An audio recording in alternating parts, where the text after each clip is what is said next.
श्रीमद्भगवद्गीता अध्याय 2 सांख्ययोग श्लोक 42, 43, 44 या अभिमां पुष्पिता वाचं प्रवदन्त विपश्चितः वेदवादरताः पार्थ नान्यदस्तीति वादिनः कामात्मानः स्वर्गपरा जन्मकर्मफलप्रदां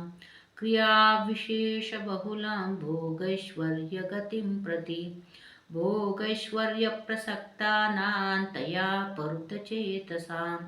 व्यवसायात्मिका बुद्धिः समाधौ न विधीयते। हे अर्जुना, जे भोगात रमलेले असतात,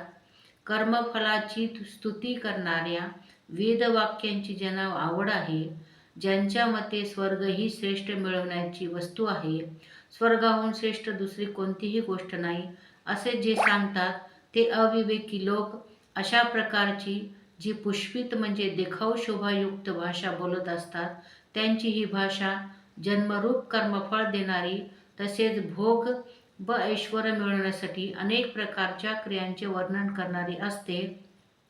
या भाषेने ज्यांचे अंतःकरण आकृष्ट करून घेतले आहे, जे भोग व ऐश्वर्यात अत्यंत आसक्त आहेत, अशा पुरुषांची परमात्म्याविषयी निश्चय बुद्धी असत नाही।